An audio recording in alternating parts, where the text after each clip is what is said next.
Hey YouTube, what's up? It's Alex. It has been quite a while since I posted a video, possibly over a year, I want to say.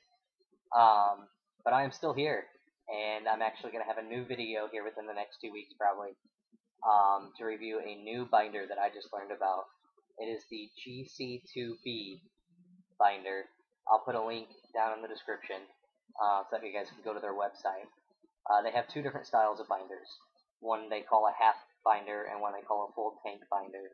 But the full tank binder, unlike how Underworks is, the full tank binder still only binds half of the torso.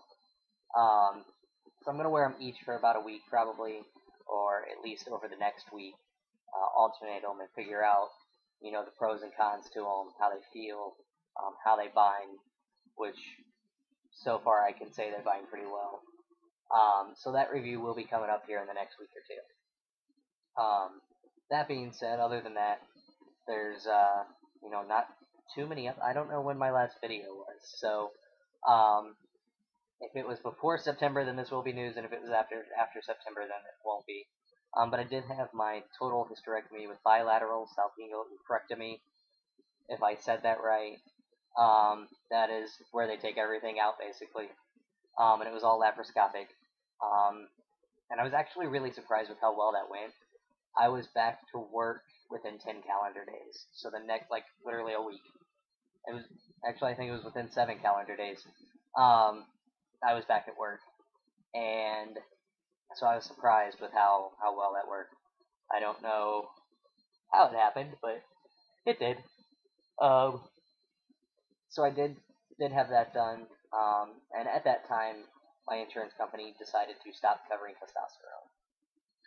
The error that came back whenever my doctor submitted the prescription was that it needed to be prescribed by an endocrinologist, which it originally was, but apparently they want it done currently. So he sent me, a number for referral to the people, like he's part of the Mercy network of doctors, and so he sent me a number to call for a referral, and I called, and none of them would see me because I'm trans. So then I called a couple other places, and they either weren't accepting new patients or wouldn't see me. So a couple of months ago, I finally got a doctor's number who I called, and I have an appointment set for July 1st, and I set that over 2 weeks ago. So that was the earliest one that they had. So whenever I go, hopefully insurance will pick back up on the testosterone coverage, because it's been since September since I've done that. And there's just a couple of things that I've noticed as a result of not doing the testosterone right now. My facial hair has thinned out a bit, even though you may not be able to tell. But I don't even know if I had a beard whenever I did my last video. But anyway, so the hair has thinned out a little bit. That's kind of annoying. But again, I'll take what I have. I'm fine with this. I just wish it was a little better because it used to be. Other than that, I'm trying to think. Oh, since I've had the surgery, but I don't have the testosterone, I have a problem with hot flashes, and they're awful. I mean, they are awful. I'm already kind of a hot-natured person, but then that happens, and I want to crawl inside a freezer, and that's not a good thing to want to do while you're at work or whatever. Oh, it's awful. It's really bad at night too, and I can't sleep whenever I'm hot. So I don't know. But hopefully, my primary care doctor says that should be fixed whenever I get back on testosterone, and that I shouldn't have that problem. So we'll see. Hopefully.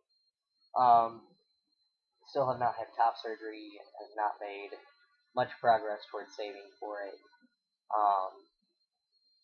I have bills and things to pay like everybody else. And I've been on my own since 17, like plenty of people, but I don't let saving for top surgery consume my life. And if I did, then I would still be waiting a while to get top surgery and wouldn't be where I am. I bought a car back in 2014, And a lot of people are like, well, aren't you trying to save for surgery? And it's like, yeah, I am, but gotta be able to get to work. And logically speaking, it's better to buy a new car that's going to last me 10 or 15 years than buy something that'll work for now and then possibly have to buy another one before surgery and all of that nonsense. So I have about $280 through GoFundMe and selling my paracord bracelets. And then I have about $79 in change. So I'm up to about $360. But obviously that's not enough. So, it is what it is. I'm just kind of doing my own thing and hoping that eventually I'll have top surgery. It is really frustrating because it is affecting several aspects of my life, other than just not being happy with my body. But wearing the binders all the time. I've been wearing a binder for 6 years, and I know that can't be good. It can't be healthy. In addition to the fact that I have scoliosis, so it could be changing the curve of my spine. On top of the asthma and heartburn issues already, and that doesn't help because I'm compressing my stomach whenever I wear those full compression tanks, which is what I normally wear. So there's all sorts of problems. The hot flashes, I'm already hot because I'm wearing an extra layer with the binder, and then I have a hot flash. So, anyway, hopefully, the hot flashes and stuff will be fixed with the testosterone. The binder reviews are coming for these binders. I'm actually wearing one right now, and I haven't quite gotten a feel for it yet. They do bind well, I will say that. Like, if you're thinking about buying one, you should be fine going ahead to get one without seeing my review. But I'll have that posted, and I do need to get back into the YouTube community. I remember whenever I first started testosterone, I first started my transition, YouTube was such a big resource for me. And it was a great thing, and I did videos all the time, and they always ended up being 10 minutes because I talked too much. And surprise, this one's going to be 10 minutes too. But YouTube was always a great resource. And so then, during the first part of my transition, I was making videos because I wanted to help people through their transition and things like that.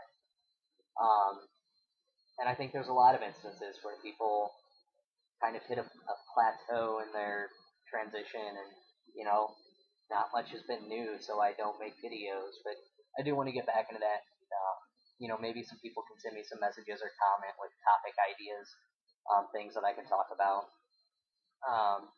because I do definitely want to, I guess it would be kind of like paying it forward, I don't know, but I want to be here for the people that are starting their transition or have questions just as much as the other people were whenever I started mine. If you have any questions, definitely send me a message or comment. I'm on top of it. Emails now. If you have any topic ideas for future videos for somebody who has not had top surgery or wear lower surgery, except for the hysterectomy. I've been on testosterone, like I said, for about 5 years, or over 5 years. So yeah, if there's any questions or anything, feel free to post it, and I'll make a video or comment that, because I do need to get back into this. It is something that I enjoy. And like I said, I want to be a resource for people as well. I think that's it. There's not really too much new. I have a cat now, and if she was not being adorable and curled up sleeping in her bed, then I would make her, come into the video. But maybe another time. I'm sure she'll pop up whenever we least expect her, because that's what cats do. Yeah, so now that I've made it to the 9-minute mark, it'll be 10 this way. I'm going to end this video, like I said, in the next week or two. I will have a review of the GC2B binders. See ya.